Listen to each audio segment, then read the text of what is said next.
เคพี่น้องเปิดภาพมากะแต่เศร้าๆพี่น้องอยู่เพื่อนอยู่ซ่านของน้องบุษบาเลยพี่น้องมื้อนี้เปิดไปก่อนอื่นกราบทักทายสบายดีเด้อพ่อแม่พี่น้องมื้อสุขสุขคนบ่ว่าจะอยู่ภายในหรือว่าต่างประเทศก็กราบทักทายสบายดีพี่น้องเด้อเข้าสู่ช่องบ่าวสายChannel เก่าคือเดิมพี่น้องมื้อนี้ก็สิ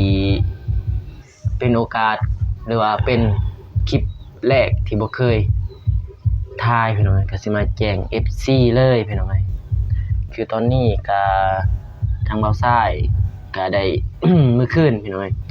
ก็ได้ให้พ่อกับแม่หรือว่าสำหรับก็ทางเบาซ้ายพ่อกับแม่ก็ถือว่าเป็นผู้รักผู้ใหญ่แล้วพี่น้องแต่ว่าทางน้องเพิ่นก็มีเฒ่าแก่เนาะมื้อคืนนี้เฒ่าแก่แล้วก็แม่3เฒ่า4แก่ก็ได้ปรึกษาปรองดองเป็นที่เรียบร้อยเลยเด้อพี่น้องเด้อก็ ราคาหรือว่าค่าดองของน้องเพิ่นก็ฮู้ในมื้อคืนนี้เลยพี่น้องก็เลยบ่ได้ถ่ายพี่น้องก็สิมาแจ้ง FC ในตอนเช้ามื้อนี้ พี่น้องเพราะว่าเบาสายก็ยังบ่ทันได้ออกเมื่อเลยมีแต่ ให้ทั้งพ่อทั้งแม่เพิ่นเมื่ออย่างนี้ แต่ว่าทางอ้ายก็ยังก็เพิ่นมาบ่ทันดอกพี่น้องเพราะว่าทางน้องเพิ่นเขาสิขอกลางคืน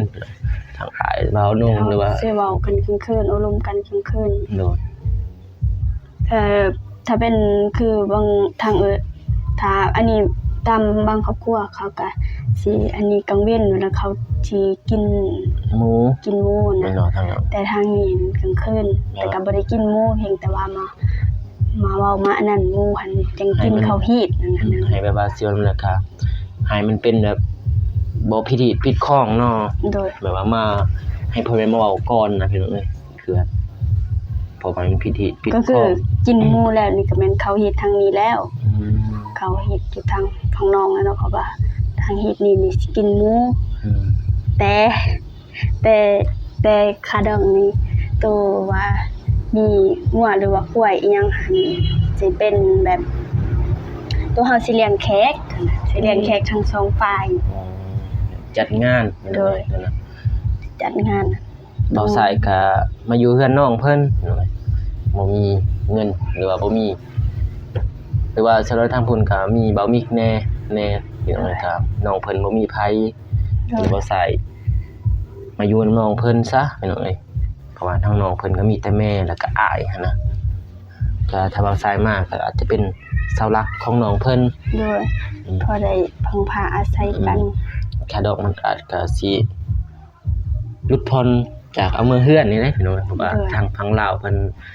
ถ้าเอามือเฮือนมันจะแพงแม่นบ่เนาะถ้าเอามือเฮือนแพงแล้วก็ต้องมีตัวควาย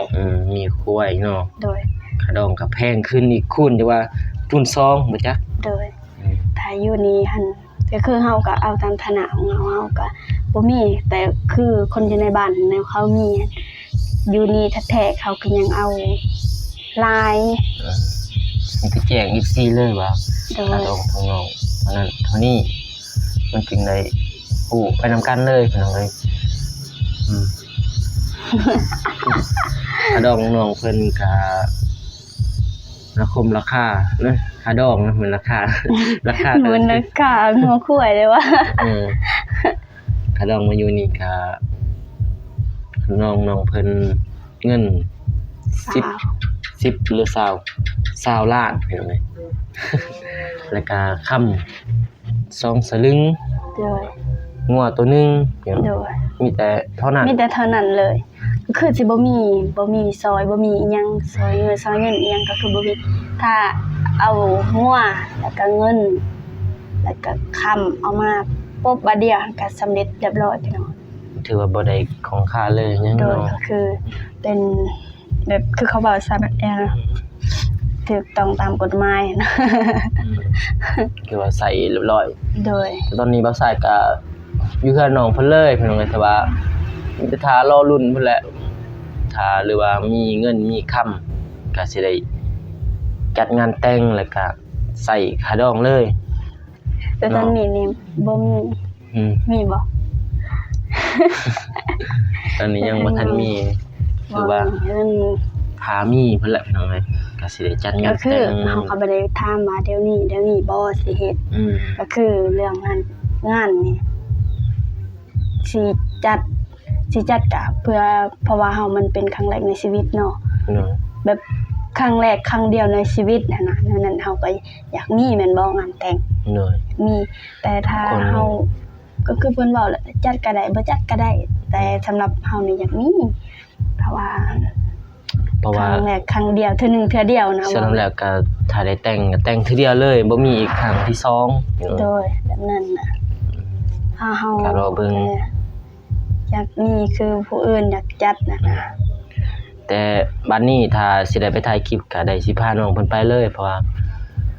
ก็ได้ถูกต้องแล้วบัดนี้ โดย อันสิพา เขียน น้อง บนบันทึกใส่กันเลย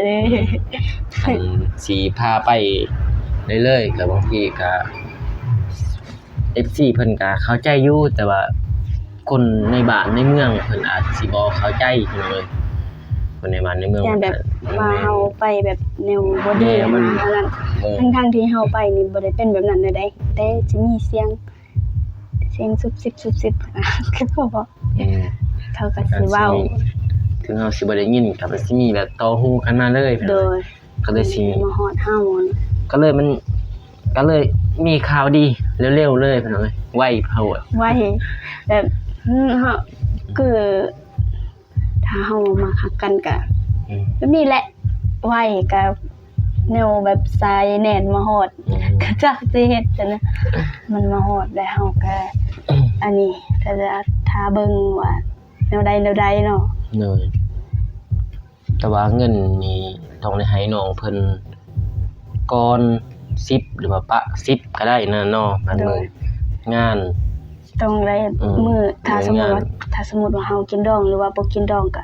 เงินนี้ต้องได้มาไว้ก่อนนี่10แบบจ่าย10ไว้10สมมุติว่าทางเพิ่นนี่ปะเพิ่นมีผู้สาวนี่ทางน้องนี่สิได้ประไม้ใส่โทษเพิ่น สิเอาตัวเงิน10ล้านตัวนั้นก็สิเอาแล้วก็สิมาให้คูณ2เป็น20ล้านเนาะนั่น สมมุติน้องมีเด้ สมมุติว่าน้องมีนี่ก็แบบเดียวกันเลย อ๋อ เฮาสิอันนั้นแบบนั้น ถ้าสมมุติว่า แจ้ง FC เลย ถ้าสมมุติว่าเฮา2คนนี่ต่างคนต่างบ่ บ่มี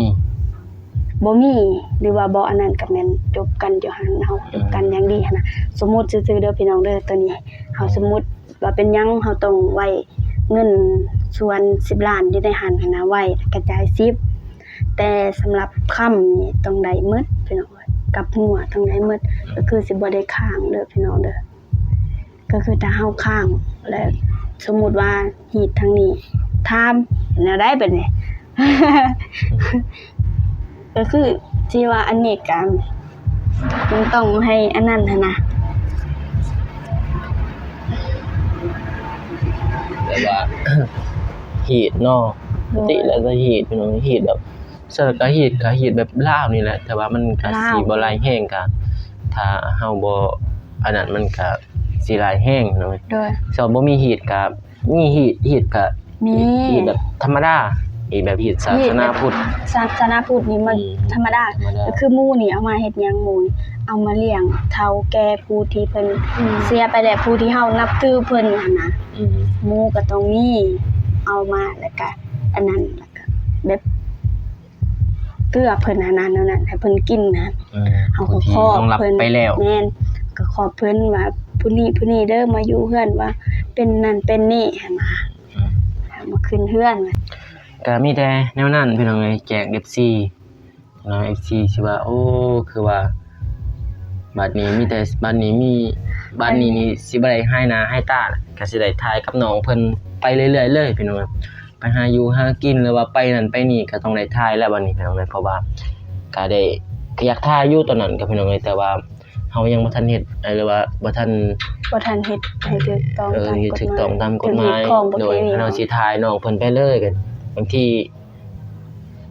น้องเพิ่นนี่บ่ว่าบางทีคนทางอื่นน้องเพิ่นว่าโอ้คือสิว่าอันนั้นนี่นะ อืม เฮาก็ส่องบ่เห็นพี่น้องก็เฮาบ่ได้ชื่อหรือว่าคนพี่น้องบัดนี้ก็ เฮาก็สิได้ถ่ายกับน้องเพิ่นหรือว่าเฮ็ดนั่นนึ่งข้าวหรือว่าดังไผหรือว่าอิหยังก็แล้วแต่พี่น้องเอ้ยก็ FC เพิ่นนะครับส้มหรือว่าคันหรือว่า FC เพิ่นบอกให้ถ่ายนั่นถ่ายนี่แล้วถ่ายไปหาอยู่หาพักหยังเฮาก็อาจสิได้ถ่ายนํกันเลยวันนี้พี่น้องเอ้ยเพราะว่าได้แจ้งในคลิปนี้เลย คลิปนี้ถือว่าจบเลย แจ้งมาเด้อพี่น้อง จบในคลิปเดียวนี้เลยพี่น้องเด้อ จะหน่อยว่า โอ้บ่าวสายคือว่ามาอยู่ตลอดพี่น้องเอ้ยหรือว่ามาเห็นหลายๆหรือว่ามาถ่ายแต่คลิปน้องเพิ่นตลอดพี่น้อง บ่ไปทายผู้อื่น โด บ่ ยบ่ไปบางคนก็โอ้คือบ่ไปถ่ายผู้อื่นแน่บ่ไปถ่ายผู้นี้แน่ผู้นี้แน่ก็ถ้าเว้าเรื่องนั้น คือที่ว่าแบบตอนที่ว่าติดผู้สาวใหม่ๆพี่น้องเอ้ยอาจสิฮู้อยากไปถ่ายแต่คนเก่าหรือว่าอยากไปหาแต่ผู้เก่าแหละพี่น้องเอ้ยถ้าเฮาติดผู้สาวแบบนั้นก็คือน้องเพิ่นก็เดี๋ยวนี้ก็บ่ค่อยมีเวียกเนาะ บ่แล้วล่ะซ้ำทายมื้อนั้น สำถ่าย โดยต่อไปก็ บางทีก็อาจสิพาน้องเพิ่นไปถ่ายคลิปบัดนี้พี่น้องเอ้ย โดย หาคลิปนี่แหละหาเงินนั่นแหละเพื่อ สมมุติว่าหาอยู่นี่บ่ได้ตามความคิดของน้องหาอยู่นี่บ่ได้นี่น้องนี่สิไปเฮ็ดงานอยู่ไทย อืมก็รอเบิ่ง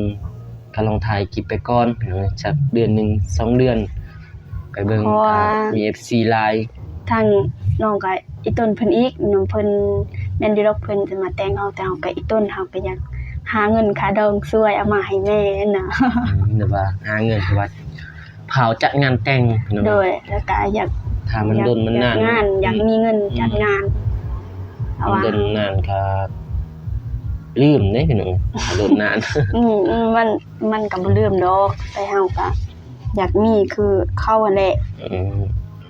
เพราะว่างานเขาก็ต้องใช้เงินใช้เงินหลายพี่น้องเดี๋ยวนี้ก็ค่าครองชีพมันก็แพง โดย หรือว่าค่านั่นค่านี่ก็อาจจะแพงพี่น้อง สำหรับจัดงาน มีแต่ค่าดอง ถ้า ขึ้นบ่ได้ โดยค่าดองนี่ก็คือบ่เกินก็คือเว้าแล้วเนาะ20ล้านก็จ่าย10ข้าง10นั่นก็ซ้ำว่า10ล้าน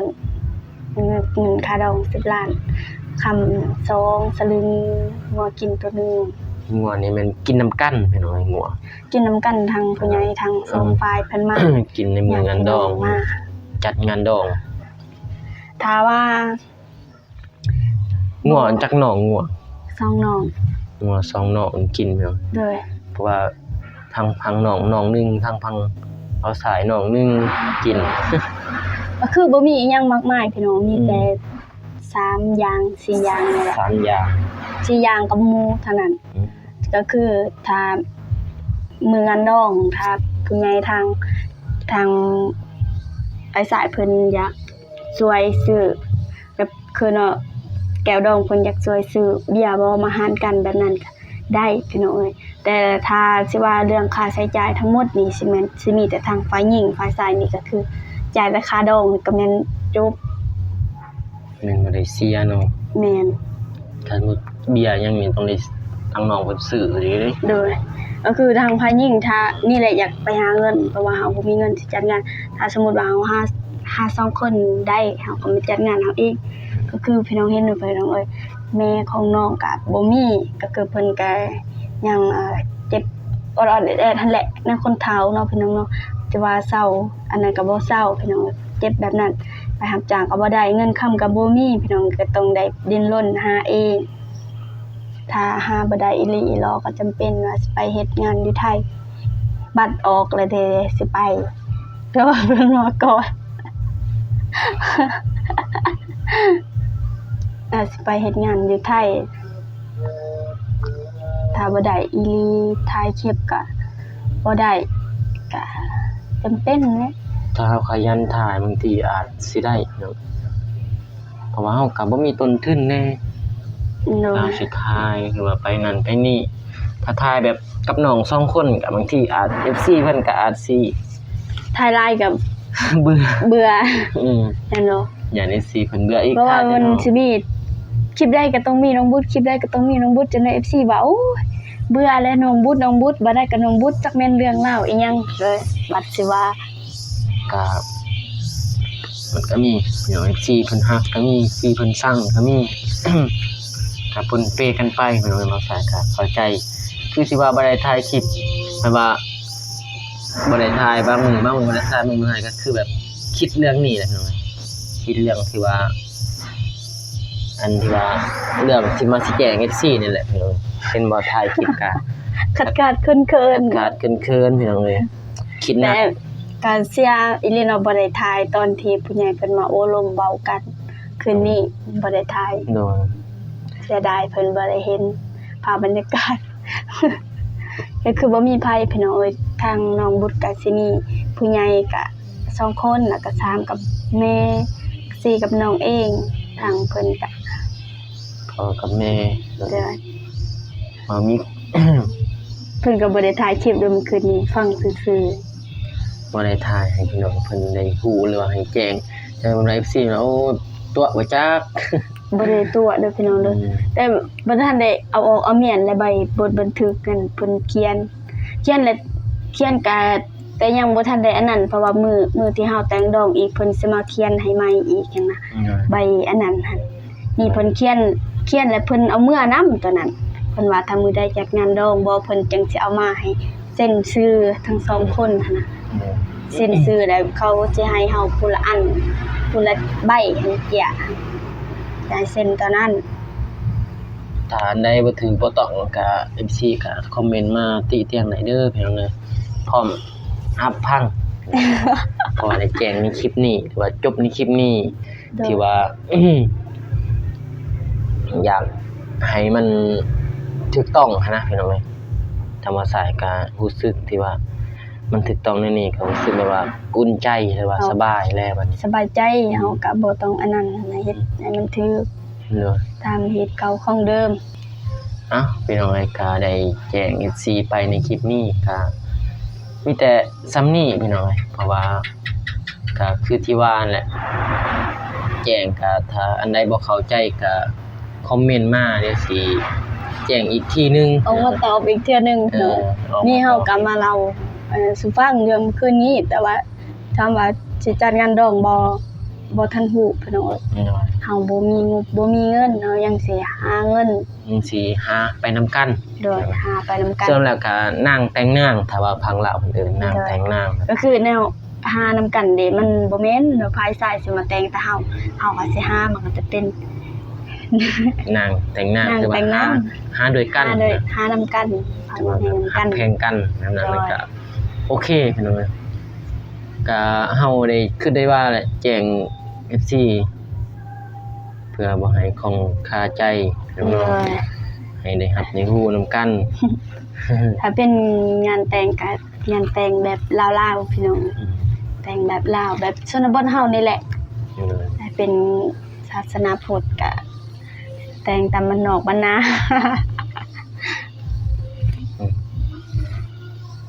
โอเคหมดแล้วเนาะ โดยหมด ก็มีแต่เฮาก็สิให้ จบคลิปอันนี้ โดย เพราะว่าก็ได้แจ้งไปหมดแล้ว และ อืม ถ้าว่าอันนั้นมาอันนี้แล้วนี่แล้วอยู่นี่ให้เอาเพื่อนได้บ่ออกได้พี่น้องเอ้ยอยากไปไสก็ไปได้หมดบ่เป็นหยังทางนี้ไปได้หมดหรือว่าอยากมื้อนี้อยากไปถ่ายคลิปบอกก็ไปได้พี่น้องแต่ก็คือถ้าสิเป็นบางคนเขาก็จะให้อยู่เพื่อน3มื้อแต่ทางนี้บ่เป็นหยัง ถ้ามีเอาไปหากินหายากแบบในเฮือน โด ได้ ยไปได้หมด โอเคก็อันใดที่ว่า FC ของคาใจหรือว่าอันใดที่ว่าบ่าวสายบอกไปบ่เบิดก็คอมเมนต์มาได้เด้อพี่น้องเด้อก็สิเอามาลงคลิปแจ้ง FC อีกทีนึงพี่น้องเอ้ยก็จังได๋ก็ฝากติดตามพวกเรา2คนไปเด้อพี่น้องเด้อเพื่อให้พวกเรามีกำลังใจในการถ่ายคลิปหรือว่าถ่ายคอนเทนต์อันใดหรือว่าเฮ็ดแบบคอนเทนต์ก็ได้พี่น้องเอ้ยหรือว่าถ่ายนั่นถ่ายนี่ก็ ก็ เข้ามาเบิ่งมาชมหรือว่ามาคอมเมนต์ให้พวกเราได้มีกำลังใจในการถ่ายคลิปต่อไปนี้เฮาก็สิได้ถ่ายคลิปไปพร้อมๆกันหรือว่าสิไปไสเฮาก็สิได้ถ่ายไปเลยเพิ่นพี่น้องจังได๋ก็ขอบอกขอบใจ FC เบิดสุขุสุคนเด้อพี่น้องที่ยังบ่ทิ่มบ่ปะเอาซ้ายแล้วก็น้องบุษบาตั้งแต่ต้นๆมาแล้วตั้งแต่ได้ถ่ายน้องเพิ่นก็ขอให้ FC พ่อแม่ FC เบิดสุขุสุคนจงมีแต่ความสุขความเจริญปรารถนาสิ่งใดก็ขอให้เพิ่นได้สิ่งนั้นให้ได้ดมปรารถนาความเจ็บอย่าสุใดความไข้อย่าสุมีให้ร่ำให้รวยเมิดสุขุสุคนพร้อมหน้าพร้อมครัวพี่น้องเอ้ยพบพอกันไหมคลิปหน้าพี่น้องคลิปนี้ทางเบาซ้ายแล้วก็น้องบุษบาก็สิขอตัวลาไปก่อนพี่น้องพบพอกันไหมคลิปหน้าเด้อพี่น้องเด้อคลิปนี้ก็สิขอกล่าวคำว่า สบายดีเด้อ พี่น้องบ๊ายบายพบกันในคลิปหน้าพี่น้อง